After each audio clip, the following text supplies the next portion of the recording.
Hello everyone, my name is Christoph Derler. I'm university assistant and PhD student at the Institute of Steel Structures at Graz University of Technology in Austria.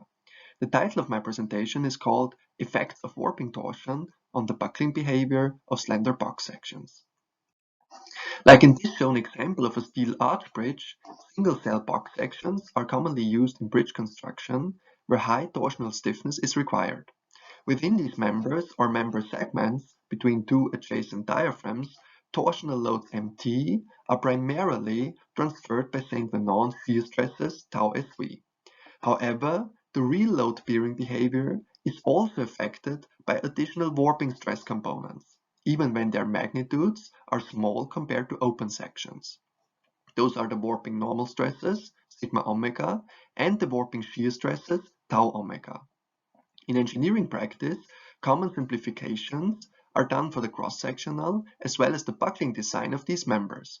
First, the warping stresses are neglected and only the St. Venant shear stresses required for equilibrium are considered.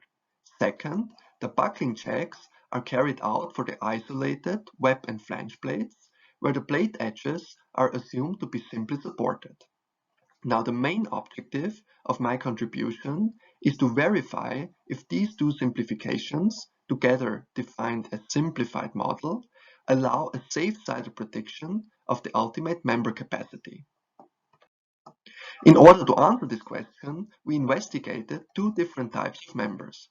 Member type M1 with fully restrained warping at the fixed member end only, and member type M2 with fully restrained warping at both member ends. For both member types, different cross-section geometries were considered, like section type A, with all plates being the same thickness T and variation of the height to width ratio, section type B, a quadratic box section with increased flange thickness on both flanges and variation of the plate thickness ratio T flange to T web, and finally, section type C, again a quadratic box shape, but now with an increased flange thickness on the bottom flange only. Further, both the torsional load MT as well as the cross-sectional dimensions were always assumed to be constant along the entire member length. For a more detailed selection of decisive box geometries, a preliminary study was done. This study is based on simplified buckling checks for the isolated, assumed to be simply supported section plates, distinguishing two different approaches regarding the considered torsional stress components. In design model 1, which exactly corresponds to the simplified model, only the St. Venant shear stresses are applied along the plate edges. Design model 2, however, includes all accurate stress components, also the warping stresses, each obtained from the analytic formulation of mixed torsion. For both design approaches, the utilization factor eta dm1 and eta dm2 were calculated using the reduced stress method and then compared. We can now see the results exemplarily for section type A.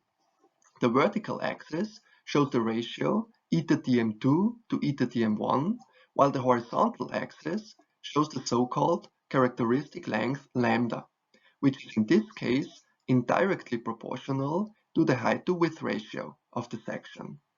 The different colored curves correspond to different web plate slendernesses, beginning with h to t equals 80, shown in red, up to 160, shown in orange. The result for section type A clearly indicate a rising impact of the warping stress components with a smaller characteristic length, corresponding to higher box ratios H to B. This is especially pronounced for small web plate slenderness. The results of the preliminary study indicated the critical cases, at which we took a closer look in a detailed FE parametric study. This study finally aims to validate the use of the simplified model. So let me first give you a brief overview of the scope of this study. First, for pure torsional loading, the two member types M1 and M2, each with a rather long member length and a very short member length, were investigated. Three different types of cross-section geometries were defined: cross-section A1 and A2, each with constant plate thickness, and H to B equals 2 in case of A1, and H to B equals 6 in case of A2. And finally, cross-section B1 with a quadratic box shape and the flange plates being twice as thick as the web plates.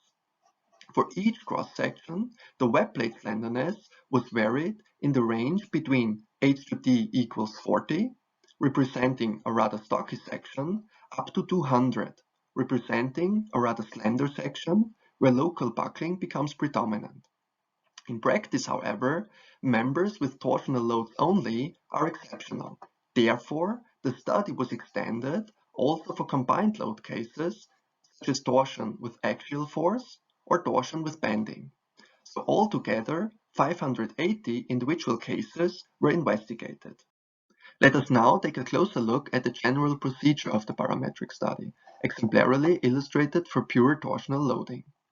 First, the ultimate capacity of the overall member, MTOM, was calculated based on a geometrically and materially nonlinear FE analysis with equivalent geometrical imperfections. Therefore, a FE shell model was used, which accurately captures all effects of warping torsion.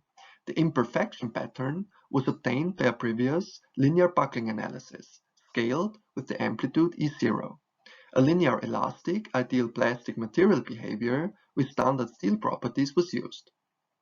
In a second step, the web plate of the overall member was extracted, assuming each of the plate edges to be simply supported, without resisting any membrane forces. Now, the load was introduced by a shear edge load, which only represents the Saint Venant shear stresses corresponding to the total torsional moment MT. Now that's exactly what is referred to as the simplified model. The ultimate buckling capacity of the web plate, in terms of the ultimate shear flow, was now calculated in two ways. On the one hand, again, with a FE buckling analysis, and on the other hand, with a conventional buckling verification using the reduced stress method. Based on the ultimate shear flow, the ultimate torsional capacity MT of the overall member could then be recalculated using Brett's formula, with the results MT SMFE and MT SMBV. Finally, these capacities were compared to the accurate member capacity MTOM. Due to the large number of results, I will now only focus on those for pure torsional loading. However, at the end of my presentation, I will also give you a brief summary of the results for the combined load cases. Now, this diagram exemplarily shows the results for box section type A1, with a member length equal to the section height. The vertical axis shows the ultimate load capacity MT ultimate with regard to the cross-section capacity MT reference. The horizontal axis represents the slenderness of the web plate.